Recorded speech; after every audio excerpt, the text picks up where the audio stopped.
HP, IBM.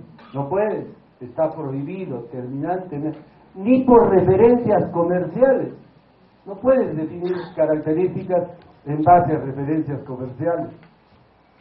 Tampoco las puedes describir utilizando alguna referencia de una especificación técnica. Claro, esa es la teoría, ¿no?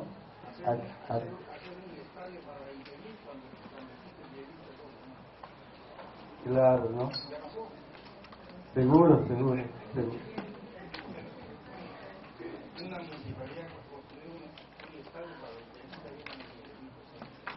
Claro, contratas para 20.000 localidades y resulta que en el camino, vía adicionales, entregas, autorizas la ejecución de 10.000 localidades adicionales cuando no necesitan, ¿no es cierto? Porque la población promedio que va a ingresar a ese estadio no supera los 20.000. Entonces le has robado al Estado, vía adicional has cobrado la tuya, pues, ¿no? Es una comisión. Sí, pues, sí, tienes razón, puede ser para el futuro, pero mientras llegue el futuro te vas preso. Porque acuérdate que las bases, las necesidades se determinan en función de la meta presupuestaria para el ejercicio, ya les he dicho, por eso tienes que colegir todo esto que hablamos con el proceso presupuestario. Y la ejecución del gasto tiene el principio de anualidad. Tienes que gastar aquello que presupuestaste este año. Para ese año es tu necesidad. Lo dice la ley de contrataciones expresamente. Entonces lo indispensable es que satisfagas necesidades compatibles con tu meta presupuestaria para el ejercicio. No puedes decir, oye, yo pensé en el futuro, en consecuencia ejecuté una obra para 80.000 habitantes. Oye, si todos están yendo a Lima, ¿para qué? Aquí lo único que vamos a tener a lo mucho 20.000. Lo que pasa es que vía adicionales empezamos a hacer de las nuestras, ¿no? Oye, te autorizo adicional, de ahí sacarás la parte que todavía no me has dado. Entonces autorizas el adicional indebidamente. Sobre adicionales hay mucho que hablar. En los arbitrajes ustedes verán pues cualquier cantidad de discrepancias relacionadas con adicionales. Entonces, y no se termina de aprender, ¿no? Cada vez lo sofisticamos. Entonces, no puedes definir características usando ninguna referencia comercial ni ninguna especificación técnica que uno de tus proveedores te haya alcanzado. Y eso es lo que se suele hacer. Oye, hermanito, pásame tus especificaciones, vamos a comprar cáteres hospitalarios. Y ese de inmediato te pasa sus especificaciones.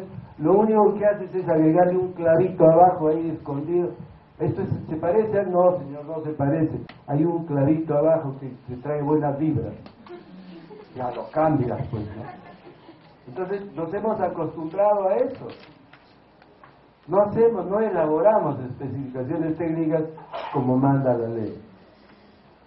Sin embargo, la ley te permite usar las referencias comerciales o algunas marcas para definir características. ¿Cuándo? ¿Cuándo nos permite la ley usar ese tipo de referencias? En procesos de estandarización. Proceso de estandarización. Eso no quiere decir que espontáneamente el titular de la entidad, quien por competencia tiene que aprobar los procesos de estandarización, sin ningún proceso apruebe la estandarización para la contratación, por ejemplo, de computadoras. No puede, porque la ley misma te está diciendo que se requiere aprobar un proceso de estandarización. En consecuencia, para que el titular de la entidad pueda aprobar el proceso de estandarización, tendrá que informar control de bienes, tendrá que informar las áreas usuarias, tendrá que informar presupuesto, tendrá que, en fin, actuarse una serie de informaciones para que luego, con la convicción, con la certeza que le da la información, el titular de la entidad pueda aprobar el proceso de estandarización. Significa el proceso de estandarización que hay una preexistencia de bienes. Por ejemplo, si cuentas con 50 vehículos Toyota, incluso ya cuentas con un taller de mantenimiento, si los informes te dicen que los 50 vehículos Toyota tienen todavía vida útil, están prestando servicios, etcétera, etcétera, mantenimiento dirá su palabra, presupuesto dirá su palabra, control de bienes dirá que no están obsoletos, etcétera, etcétera, entonces se aprobará el proceso de estandarización para la contratación de más vehículos Toyota. Entonces las características que definirás serán de la marca Toyota. Igual pasa con los sistemas de cómputo. Se requiere más aplicativos para un determinado sistema de cómputo IBM. Necesitamos para el gimnasio, necesitamos para mantenimiento, necesitamos, en fin, para para contabilidad, etcétera. Y entonces se pueden determinar las características a través del proceso de estandarización. Entonces, ya hemos visto características, estudios de posibilidades que ofrece el mercado. La ley dice que sobre la base de las características, lo que quiere decir que si no se han definido las características, no se puede llevar a cabo el estudio de posibilidades que ofrece el mercado.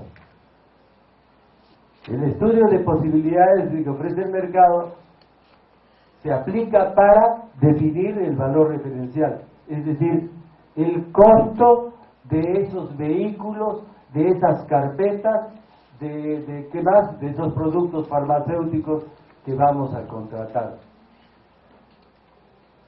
Y el valor referencial tiene un monto determinado sobre el que el postor que más tarde participe en el proceso de selección va a tener un determinado parámetro. No puede ofertar por encima de ese valor referencial, para abajo sí puede ofertar, puede irse hasta el piso, ¿no es cierto? Con algunas consecuencias, pero eso es para adelantar nada más. Entonces, la ley quiere que en el estudio de posibilidades que ofrece el mercado para determinar el valor referencial se utilicen dos fuentes de información para poder regular este valor referencial. Dice, oye, pide cotizaciones a los distribuidores, aquellos que se dediquen a la actividad comercial.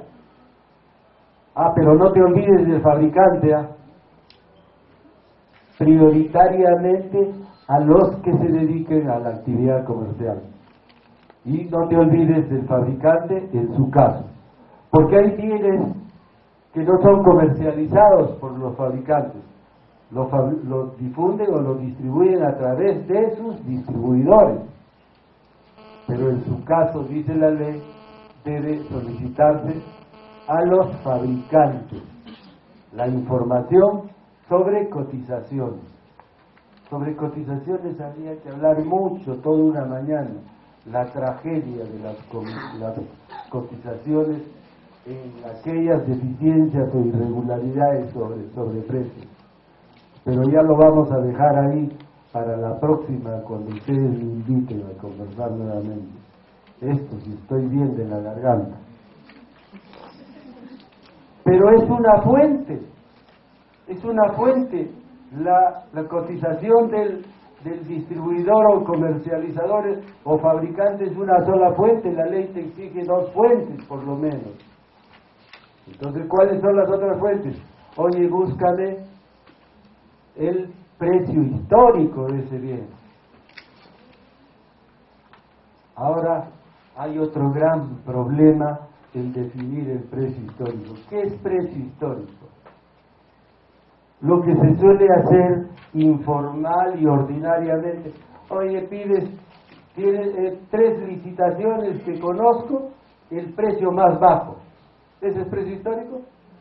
No es precio histórico, pero eso es lo que se está haciendo ahora. Tomas 3 o 4 procesos de selección y eliges el menor precio. Pero precio histórico del año, del ejercicio dentro del cual se está llevando a cabo el proceso de contratación, o precio histórico de 2 ejercicios, de 3 ejercicios o de 4 ejercicios. Tampoco lo dice el reglamento. ¿El precio histórico es el precio más alto? ¿Es el promedio? ¿Cuál es el precio histórico? Los que saben de economía nos dicen el precio histórico es aquel que tiene una fluctuación cuasi uniforme en el tiempo. Entonces, y cuando se refiere al precio más bajo, se refiere como un accidente comercial, como de 3 o 4 procesos de selección, el más bajo va a ser el precio histórico. Puede ser un accidente comercial, o puede ser el precio ofertado por aquel que estaba lavando dinero, o aquel que importó, por ejemplo, vestuario de la China y cambiándole la etiqueta pretende ser el fabricante de ese vestuario, de esas telas. O, en fin, ya ustedes imagínense, porque yo ya me canso. Ya a estas alturas uno no puede imaginarse mucho, pues la edad, cuando ya tú estás con cierta edad y empiezas a imaginar, ya te trasladan a un ámbito psiquiátrico ya.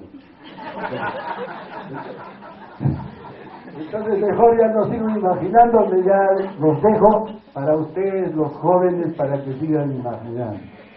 Entonces no es ni el más alto ni el más bajo, es aquel que fluctúa. Pero andas de entender al auditor, oye, yo saqué el precio que fluctúa. No, señor, de tus cotizaciones aparece que hay un precio bajo. Oye, no seas auditor, señor auditor. No es el precio más bajo, porque si yo determinaba como valor referencial el precio más bajo, se iban a presentar ese que me ofertó, de repente solo o 2 más ahí coludido con él, concertado con él, y entonces iba a lesionar el principio de libre competencia. Esto tiene un análisis profundo, mucho que analizar en las contrataciones del Estado, que lamentablemente nos dedicamos a leer la ley todos los días, somos memoristas de la ley y somos especialistas ya para entrar a los grandes arbitrajes y forrarnos. Y entonces hay que leer bien la ley. Bueno, no leer, ¿no?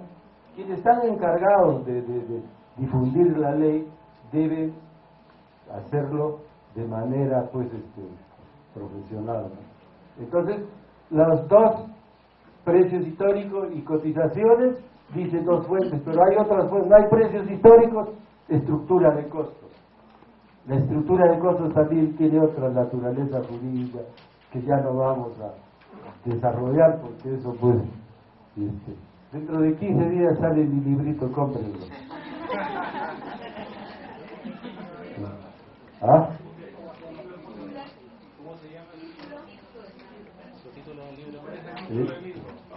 ¿Quién sabe que alguna vez he hecho cualquier tontería?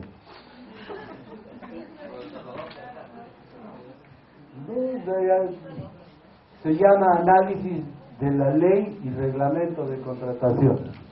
Ahí algo se dice sobre eso. ¿A dónde se va a distribuir ellos? En Azángaro.